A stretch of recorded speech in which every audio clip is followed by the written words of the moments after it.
Hey everyone, welcome back to another episode of Gold Prospecting at Home. This is episode number 170, and one of my subscribers, Alan, he contacted me through email, and he offered to send me this really interesting vintage can of gold Paydirt. It says Alaska Gold Miner on it. There's a whole bunch of words here, and I can give you a summary on that. I can even show close-up pictures of the entire can. Just for archival purposes, because we are going to be opening this and going through all the contents on camera, and after I'm done recovering any gold that might be in here, we'll put everything back except for the gold. He wants the gold in a separate container, and I'm going to seal this and ship it back to him along with the gold. So Alan, thanks so much for sending this to us to share this thing with everyone. Alan sent a letter, and we'll go over that in a minute. But first, I want to go over a quick summary of this item because there's a lot of writing on here, and I have a summary here for you. So this material was hand dug from test holes along the Matanuska River near Sutton, Alaska, probably in the mid 80s, based on some of the wording here. There's like a big dramatic backstory and stuff on here, and the most important thing is that it does guarantee gold in this material.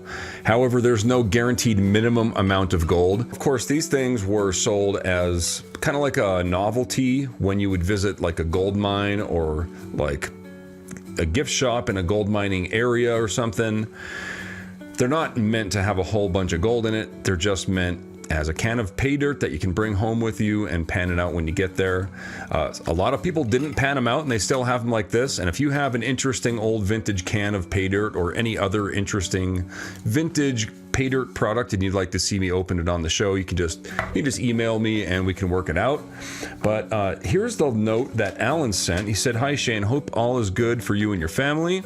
So this is the can of Paydirt that we talked about, you panning it out for a video. I don't know a lot about where my father obtained it since he and my mother passed away several years ago. I would guess he bought it at a metal detecting or gold panning shop near the Deadwood, South Dakota area, since they vacationed there back in the 70s through the 80s. If you do find any gold, could you send it back in a separate container from the dirt? I'll add it back in if I decide to try and pan it. Thanks, Alan. So absolutely, Alan, thanks a lot again. Yeah. Let's take this over to the panning station. We will chop it open carefully because we have to put it back together. We'll pan it out and see what kind of gold we get. Okay, here it is, the Alaska Gold Miner Paydirt from probably Alaska in the mid 80s. Let's take a look at it in a pan. Nice. Okay, so to keep this thing as intact as possible, I'm just going to open the bottom of the can using one of these fancy can openers that doesn't like damage the can. It just cuts around the rim.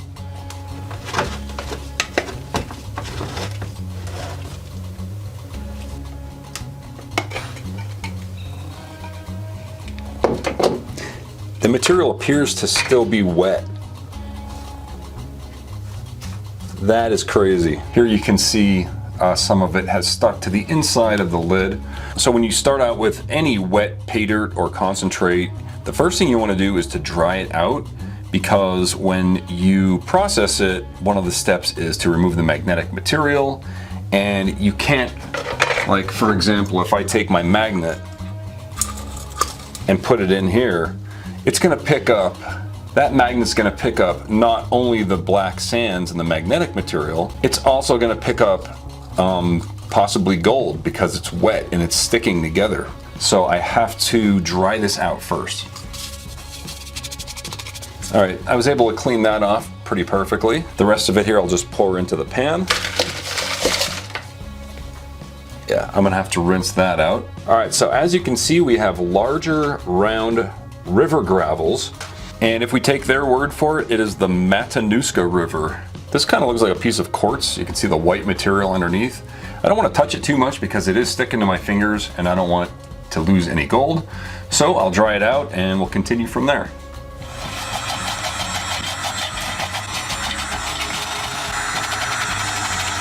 Okay, it's nice and dry now. Now that we have all this material dry, I'm gonna go ahead and classify it to probably 1/2 inch first.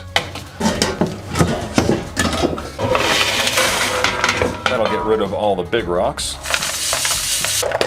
So I'm not seeing any giant nuggets. I'll actually put that directly back into the can. All right, there's still some bigger material in there. I'll just run it through a 1/4 inch. And then kitchen strainer after this. Check this for nuggets too. Okay, and the final classification here, just a dollar store kitchen strainer. Okay, here we have the plus and minus kitchen strainer size material. We're gonna go ahead and pan this stuff out, but before I do that, I am going to run the kleshgold.com black sand removal tool through this material here. That's the whole purpose of drying it out, right? We wanted to get rid of that magnetic stuff to make the panning process easier. There's a lot less black sand than I expected. Actually, most of it is rust from the metal gold pan I used to dry the stuff out. All right, well, now we know. Let's see if there's any big clickers while we're here. There's a couple. Okay, as you can see, there's not a lot of magnetic material that came out of there. And since there's not a lot, we'll go ahead and pan it anyway. So we'll do that first. So let's bring over Crusty Rusty.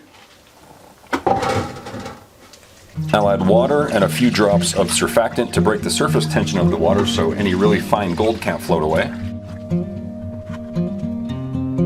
All right, like I said, we'll pan out the magnetic stuff first, just because there's a small amount here and it never hurts to double check. Now the first thing I notice is how the water turned like gray. I noticed the same color water coming off of the glaciers running down the rivers. And so this really is like a true Alaska gold panning experience, at least the concentrates of it, right? A lot of people are disabled, or you can't afford to go to Alaska, or you don't know even where to look for gold. Even if you get there, you might not have the prospecting equipment.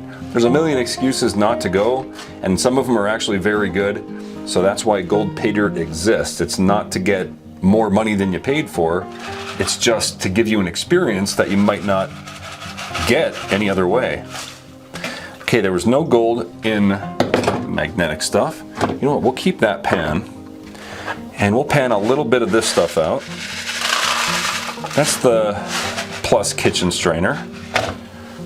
It'd be nice to find a piece of gold in this. I'm not expecting to, but man, that would be awesome. Remember, back in the 1980s, gold was not, $5,000 an ounce like it is today.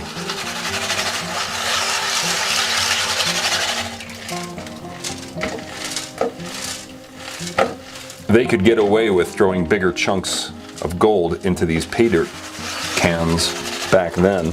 Definitely some interesting tailings here. You can see there's, pieces of bull quartz in there, just white, solid quartz pieces. It'd be nice to find a piece of gold in this.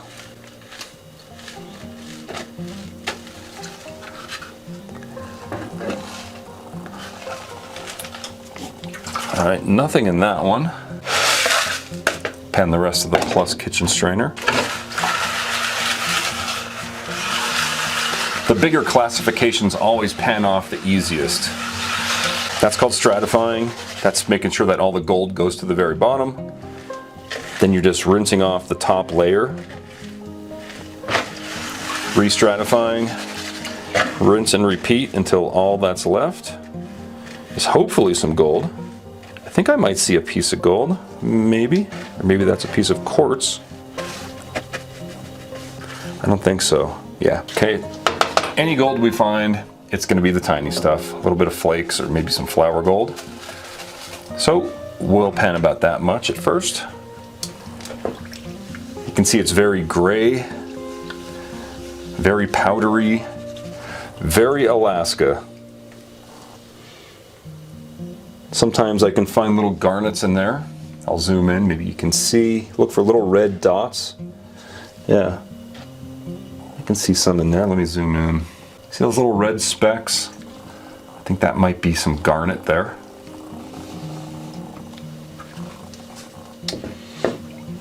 It's very common to find garnet when you're panning for gold because garnets are extremely dense.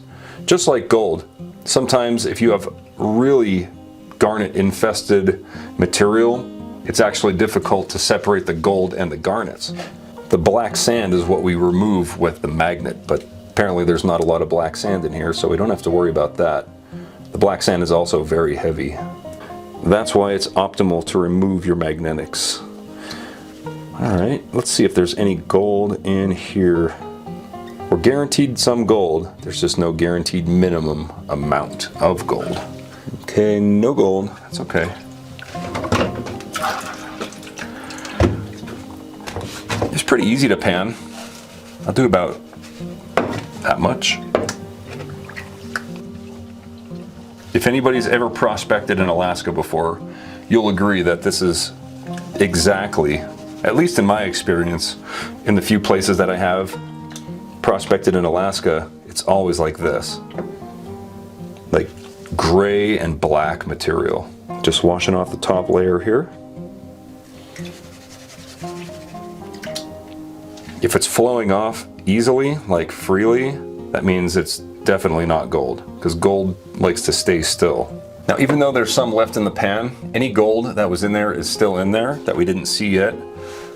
I'm just gonna pan everything at once, so at the end, we'll see all the gold all at once.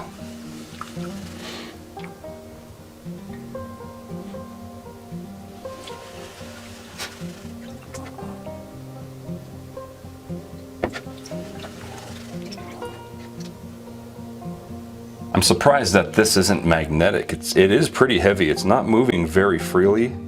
Like it is, but it still seems kind of heavy in my hand. I don't know what happened. All right, we're down at the end. I put some fresh water in there, and I'm gonna add a drop or two of surfactant just to make sure any gold can't float on the surface tension of the water. And we'll pan it back. I'll zoom in a bit, and keep your eyes right about here. Once it focuses, there we go.